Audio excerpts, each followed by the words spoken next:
Episode 73, the Self-Published Show, Part 2. Well, today is Part 2 on self-publishing, and it is all about Amazon.com, and you are listening to episode number 73 of Mike Murphy Unplugged. Learn, create, move forward. I'm your host, Mike Murphy. I'm a one-man band. I'm a technology junkie. I love helping people figure things out, and I am really excited to be here with you today. The goal of Mike Murphy Unplugged, it's to help you learn what you need to know in order to create online content so you can move forward in business and in life. Today's episode number 73 is a continuation of last week's self-publishing episode. The goal of this series on self-publishing is to simplify the process of writing and self-publishing a book online. In case you missed episode 72 last week, I shared some writing and editing tools and resources that I use or I think that you might find helpful for writing, whether it be for a book or for writing blog posts, Medium articles, etc. Today is part 2, and we look at Amazon.com, which is not the only game in town, but that is where I plan on focusing my efforts, and it is one of the most popular platforms for self-publishers. In a future episode on self-publishing, I'm going to talk about selling and distribution, but just to put it in context and give you some idea of some of the other digital booksellers out there so we all know what we're talking about, there's Apple iBookstore, which I'm sure you've heard of. There's Kobo Digital Life, which is very popular. Barnes & Noble, we all know them as the retail store generally. There's Blurb, and there's also Google Play. These are just to name a few. These are all competitors to Amazon, just so you can kind of keep it in context here. In the podcast world, most people think of iTunes, but there are other directories like Stitcher and Spreaker and Google Play and now Spotify. But most podcasters tend to start with submitting to iTunes, and then you can distribute to the other platforms as needed. Well, many self-publishers of books start with Amazon, which is my plan. So let's just scratch the surface and take a look at what Amazon has to offer. So Amazon, there are 3 components that I'm going to introduce you to today that relate to self-publishing, and they are number 1, Kindle Direct Publishing, number 2, CreateSpace, and number 3, ACX. Okay, I'm going to go through all of these. So in case you're wondering what the heck these are, don't worry, I'm going to break them all down. Let's start with number 1, Kindle Direct Publishing. This is also known as KDP. So this is going to be step number 1 for you to get your self-published book on Amazon. It also has a giant library of resources if you just want to learn more about the self-publishing process on Amazon. So KDP, it's the ebook publishing side of Amazon. It launched in 2007, and it is how you get your book to show up in the Kindle store. So the service is completely free. Amazon takes a 30% commission of all sales. While this might seem steep at first, just stop and think of what is possible today. You can write a book, upload it to Amazon for free. It'll show up in the Kindle store around the world along best-selling authors. And every time someone buys a copy of your book, Amazon deposits 70% of the sale to your bank account. Not bad. So the Kindle store, for those of you who don't know, you can purchase books from the Kindle store on any Kindle or Amazon Fire device or through Amazon.com in the web browser. You still can't access the Kindle store on your iPhone or your iPad because it's a competitor to Apple, but you can use the Kindle app and read any Kindle edition book that you bought other places, such as on Amazon.com. I do this all the time. So step number 1 is to create an account and profile on Kindle Direct Publishing, or KDP, using your Amazon login. I suggest you do this step as soon as you make the decision to write a book and just start exploring and learning about the process. There is a bunch of information to set up your profile. You're going to have to verify the rights of naming your book. If your book title is copyrighted, you will have to choose another name. So if you have a title you've been thinking of, add it there, secure the rights rather than wait till you're done writing the book, only to find out that you can't use the title that you wanted. You can always change this at a later date, but I added as much information as I could, including my tax information and bank account so that I can get paid when my bestseller hits the Kindle store. Once you create your KDP account, you verify the rights, your book will be in your bookshelf, which will be your own self-publishing hub for all future books. Pretty cool. Now, there will be a lot of things that you don't need to populate at first, like your book cover image, descriptions, etc. But get the ball rolling. It feels pretty good to know that you're on your way to publishing a book. The whole process for KDP took me less than a half hour, and it's just a very helpful resource to know exists. So Amazon component number 1 is Kindle Direct Publishing for uploading the digital version of your book to Amazon to be sold in the Kindle store alongside of 5 million other books. So the second component of Amazon.com that I wanted to talk to you about today, and this is pretty brief, but the second component is CreateSpace. CreateSpace.com. It is owned and operated by Amazon. All it is on-demand printing of your Amazon books. So once your book is written and uploaded to the Kindle store, you can then submit it to CreateSpace. So anyone who orders a physical copy of your book, CreateSpace will print it on demand for you. So just like KDP, CreateSpace is totally free. There is a fee plus commission for each book that they print. The price depends on the size of your book, the number of pages. There is a calculator that you can kind of determine how much profit you're going to make, but you can expect to pay somewhere around 40% of the retail price. It is much better than having to pay a printer to produce a garage full of books that you may or may not sell. Pretty cool service though, and it really makes it possible for anyone to sell physical books.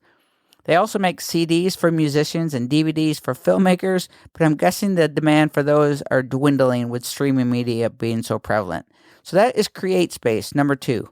And the third component that I want to talk about today is ACX. Okay, ACX. It stands for Audiobook Creation Exchange, ACX.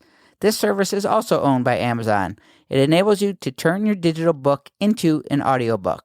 You must submit your digital book through step 1, the KDP or Kindle Direct Publishing, before you can convert your book to an audiobook. Okay, so you can't just do the ACX on its own. It must be in the Kindle store first. Once your audiobook has been created, it will be sold on Amazon, in iTunes, and it will be done through Audible, which has been a leader in audiobooks, and Amazon now owns Audible. So you will be paid in royalties similar to a musician model on a monthly basis based on downloads. ACX is a pretty unique service, and you might hear more about this in a future episode of this podcast, as many podcasters can benefit from ACX. And I have a few ideas for how I might use it to generate income and create content. ACX can be a great side hustle for podcasters and content creators, and I am starting to think of ways to take advantage of it. So the way it works is that people who want their digital books converted to audio form, you can either do it yourself, you can pay a freelance voice actor on Fiverr or Upwork or something like that, or you can submit it to ACX and you can hold auditions. That's right, you can submit your book project, you can set parameters that you want, such as, I want a male Australian voice that sounds like they're in their 50s, or whatever style you think is going to best narrate your book. You put those parameters down. So why is ACX good for podcasters? Well, for one big thing, that we have the recording equipment to get the job done. So once you create your profile, you can actually browse the open jobs and audition to read other people's books if you fit the description that they're looking for. Your voice is your resume, basically. And if you have a podcast, you can absolutely submit that as your body of work. So those needing a voiceover for their work can listen to you and determine whether or not that you would be a good fit for their audiobook. It's pretty cool, really. And just as an FYI, the audio requirements are fairly strict on ACX, so quality does matter. You need to comply with loudness standards, and you probably need to know how to use noise removal and compression and just make your audio sound good. Voiceover artists, it's not an easy gig. They know quite a bit about technique and audio quality, and ACX is no different. So if your recording is not good quality, it probably will get rejected. But you also do not need to be in a pro sound booth. However, I don't think that my Beachcast recordings would make the cut. That's all I'm saying. So, you might be wondering, how much do narrators or voiceovers get paid on ACX if you were to be accepted at your audition? Well, you can either get paid per project. If you think the book might be a big seller, you can take a chance and opt to share 50% of their royalties.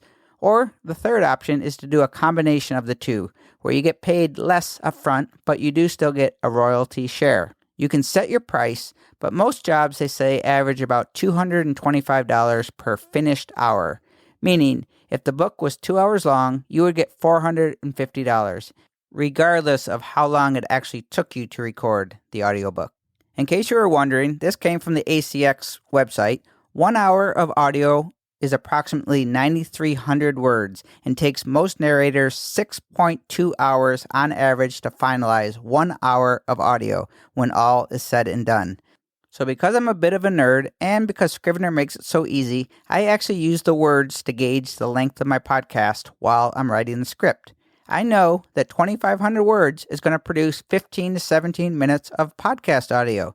So if I was to go by the ACX standards of 1 hour, it would take me 4 episodes or approximately 10,000 words that would produce 1 finished hour for an audiobook. And I would get approximately $225 for that 1 hour of recorded audio. If you want to take a chance and go for the royalty share, you will get paid for the lifetime of that book. But if it doesn't sell any copies, you are going to get nothing. They say that most narrators choose the finished hour option. So if you are a podcaster or you're an audio person and you want to earn some side revenue or even be your full-time gig, ACX may be a good fit for you. It costs nothing to join or audition for jobs, and you never know, your voice may be just what someone is looking for.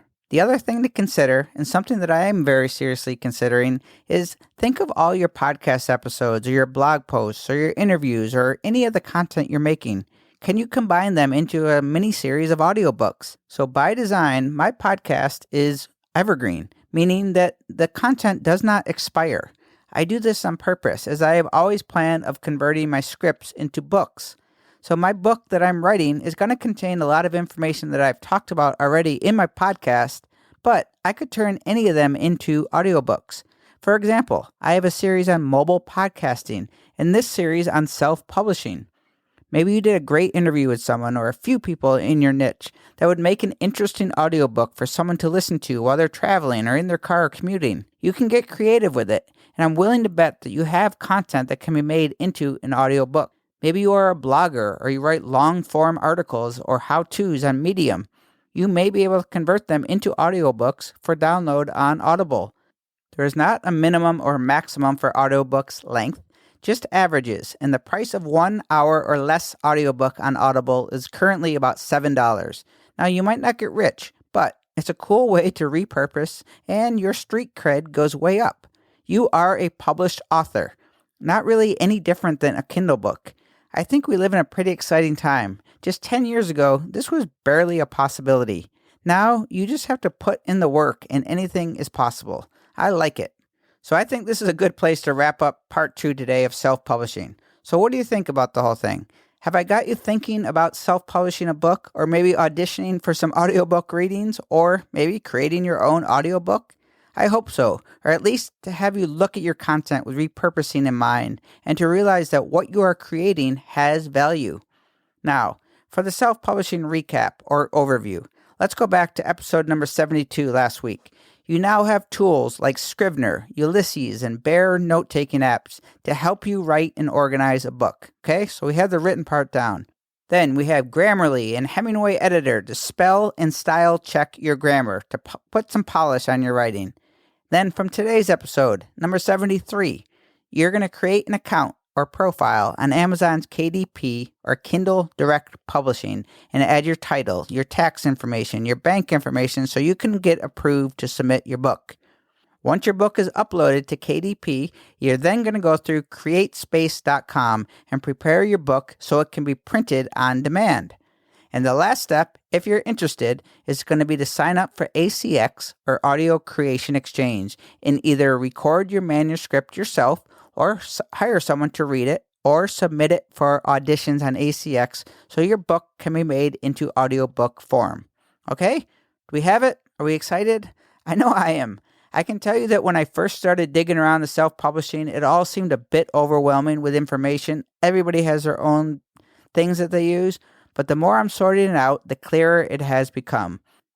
And hopefully it is for you too, as that is the goal of this series, to simplify the entire self-publishing process for both me and for you. And I appreciate you taking the time out of your day to listen to this podcast, and for that, I thank you.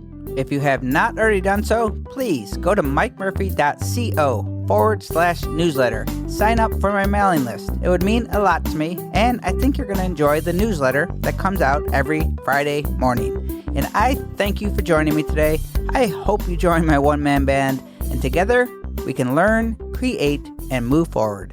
Cheers.